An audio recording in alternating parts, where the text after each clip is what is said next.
Here is a fact that most horror shows never get to put in a press release. The network just confirmed on the record that the story you've been watching for 4 years is now the most-watched series in its history, and that the final season is already being written. That is not fan speculation. That happened this past April, right before Season 4 premiered, when MGM Plus announced that From would end with Season 5 and called it the network's biggest show ever. So before we touch a single theory, let's get the timeline straight, because a lot of channels are going to blur confirmed and guess together, and I don't want to be one of them. Season 5 is real. It is in the writer's room right now. Production is set to begin this summer in Halifax, Nova Scotia, the same purpose-built town the crew has been using since Season 1, and the network is targeting a 2027 release. Showrunner Jeff Pinkner has already used one very specific word to describe it in an interview with Screen Rant. He called it the endgame, not a new chapter, not an expansion. The endgame for both the town and the thing running it. That word matters more than it looks like it does, because it tells you the writers are treating Season 4's finale as the moment the entire show pivoted from Mystery of the Week into a countdown. So today, that is what we are doing. We're walking through exactly what that finale left broken. We're separating what the show has actually confirmed from what it's only hinting at. And then we're going to properly argue, about where the last stretch of this story is heading. I'll flag every claim as we go. Confirmed means it happened on screen, or a producer said it. Likely means the show is clearly building toward it. Theory means it's fun, it's improving, and you should treat it exactly that way. Let's start with the state of the board, because you cannot evaluate a final season without knowing what it's inheriting. For 4 seasons, this town ran on 2 rules that never broke.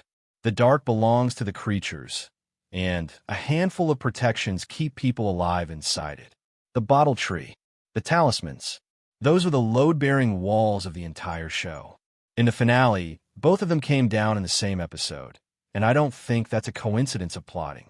I think it's the writers clearing the board on purpose, so Season 5 starts from zero. Jade and Tabitha went underground and recovered the remains of the Ankuey children, the kids who were sacrificed generations ago in the deal that built this nightmare in the first place. Getting those bones out meant pulling the bottle tree from the ground, and the second it came up, sunlight hit a chamber that had never seen daylight. That's not just a nice visual. It's the show telling you, without a line of dialogue, that a rule everyone assumed was permanent just cracked. At the same time, the entity wearing Sophia's face was doing something colder and more deliberate. It went around town and physically collected every talisman it could find, then burned them. That detail gets glossed over a lot, and it shouldn't, because it proves something the show had only implied before. Those charms weren't decoration. They were doing real, independent work, keeping people alive at night, and the entity knew it, which is exactly why it bothered stealing them instead of ignoring them. So heading into Season 5, the town has no tree and no talismans. That's not a spooky vibe. That's the actual physical security system being switched off on screen, in front of us in the same 40 minutes. 2 people did not survive that episode, and neither death resolves anything. They both tear something open instead. Elgin found an old photograph that confirmed the entity has been wearing dead residents' faces for a long time. Sophia just being the current one. He was offered a way out if he cooperated, refused, and was killed for it.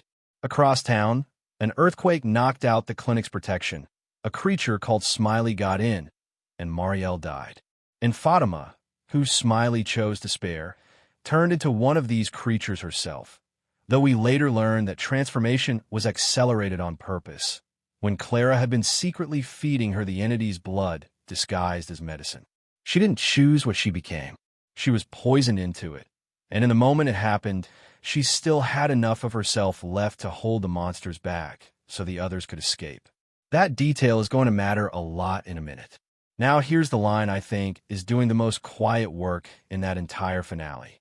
Boyd, the sheriff who has spent 4 seasons pushing this town toward action, radios out into the woods and says they never should have pulled that tree. That's not a throwaway regret. That's the show planting its central question for the final season directly in the mouth of its most decisive character.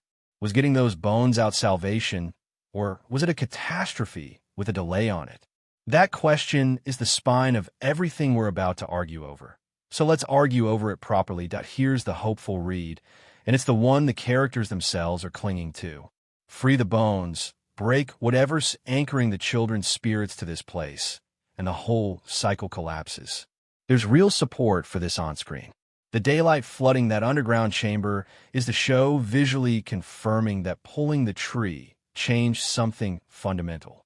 And earlier in the season, the entity itself told Tabitha that retrieving the bones was something no previous cycle of this town had ever managed. If that's true, this genuinely is uncharted territory, and even a strange figure known as the Boy in White looks directly at the entity in that final scene and tells it flatly that it's going to lose this time. Now here's the darker read, and honestly, I think it fits the show's themes better. The original deal that created this town was a sacrifice. Parents traded their children for something, and everything since has been the horror version of that bill coming due. What if getting the bones out isn't the solution? What if it's only step one of finishing that ritual correctly, the way it was never finished the first time? The show keeps circling this uncomfortable idea instead of running from it. The entity tells Tabitha she's the closest thing to a friend it's ever had, which is not language you use on someone you're simply trying to kill. It's the language you use on someone you're steering toward a decision. And there's a line from earlier in the season that sounds like a throwaway on a first watch and sounds like a warning on a second one. That how you do something matters as much as what you do. If that's the shape of the ending, the ugly follow-up question is who pays for it. And the show has spent 4 seasons quietly building a pattern where one specific child always survives each cycle. Victor was that child back in 1978. And right now, in the present timeline, Victor is training his own son Ethan for something. I'm not going to sit here and tell you the final season puts a child on an altar, because I think this show is smarter and crueler in more interesting ways than the obvious dark turn. But the pieces for that outcome have been placed on the board for years, and pretending they're not there would be dishonest.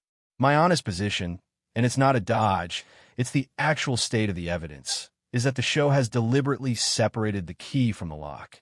The characters have the bones. They do not have instructions for what to do with them. That gap is the entire final season, which raises the question, where's the lock? And I think the show has been pointing at an answer since literally the second episode of the entire series. It's a place called the Lake of Tears. Ethan dreamed about it before the show had even finished setting up its own rules. And this season, the ghost of a character named Jim specifically told Ethan to find it. They did find it, and it's full of human shapes surfacing in the water. A location doesn't get name-checked across 4 seasons and handed to a child as a direct instruction for no reason. Whether that lake is a resting place, an exit, or an altar, I don't know, but if I'm mapping where Season 5 physically goes, that water is where I'd start. Let's zoom out for a second, because hovering above all of this is the relationship the finale finally made explicit.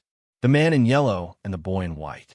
For years, the boy in white has been a quiet, unsettling presence that only a handful of characters can even see, and in the finale, he and the entity talk to each other like 2 people who have been playing the same long game against each other for a very long time.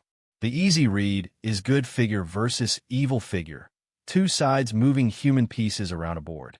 And there's a reason that read feels familiar. This creative team has genuine roots in a certain other mysterious island show, and that same architecture is visible here. But I don't think the show wants you to settle for the clean version, and here's why.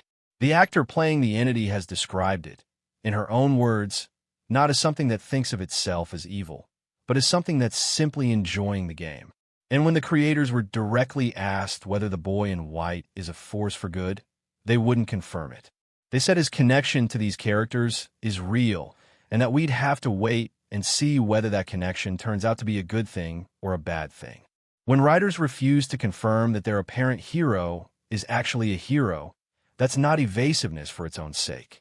That's a flag that the simple binary is about to get complicated. Now, a quick practical note before we get to the wilder ideas. With both the bottle tree and the talismans gone, the opening stretch of Season 5 has an obvious, brutal math problem built in. No protection at night, and nowhere near enough safe walls to cover everyone.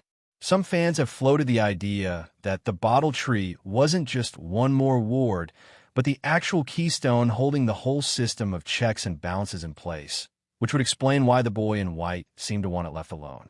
That's a compelling read, but don't let it erase the simpler fact sitting right next to it. The talismans were proven to work independently. The entity destroyed them on purpose, and both losses are stacking, not replacing each other. A few threads worth watching that don't need a full theory each, but deserve a mention before we close this out. Fatima's fate is deliberately unresolved, and when creators are asked directly what happens to a character and they dodge the question by saying it would spoil the ending, that's usually a sign the character isn't finished. She's about to matter. Henry's descent into believing this town is a false reality, and his attempt to hurt his own son Victor because of it mirrors what happened to Boyd's late wife Abby years ago, which suggests this place has a specific, repeatable way of breaking people's grip on what's real. And Julie's ability to walk into and witness the town's past, even though she can't change it, makes her arguably the show's best remaining tool for finally revealing how any of this actually started. And now, purely for fun, the theories with zero confirmation behind them. One idea going around is that the entity's true form, underneath every face it's ever worn, is connected to the giant spider imagery that's been flickering through nightmare sequences since Season 1, which would make the whole town a kind of web. Another is that the man in yellow was originally an unsacrificed child himself, the one the original deal was supposed to claim and somehow didn't, grown across centuries into whatever he is now. Both are genuinely clever. Neither has a shred of canon under it yet. Enjoy them. Don't build your expectations on them. So here's where I'll leave it. The creators have said, more than once, that knowledge in this story always costs something, that surviving the dark is possible, but actually escaping it requires learning things, and every single thing learned in that finale cost somebody dearly. Elgin learned the truth, and it killed him. Henry learned his happy life was false, and it nearly cost him his son. Jade and Tabitha got the bones out, and it cost the entire town its last line of defense. If that pattern holds, and I think it will, then the bones themselves are the biggest piece of knowledge this show has ever handed its characters, and the price for actually using them hasn't been paid yet. That's my marker for where this goes. The bones are the key. The lock is still missing. And this show has never once let anyone find out the truth for free. Now I want to hear where you land. Freedom or sacrifice? And if it's sacrifice, who do you think it actually costs? Drop in the comments. I read every one of them, and the best theories genuinely shape what I cover next.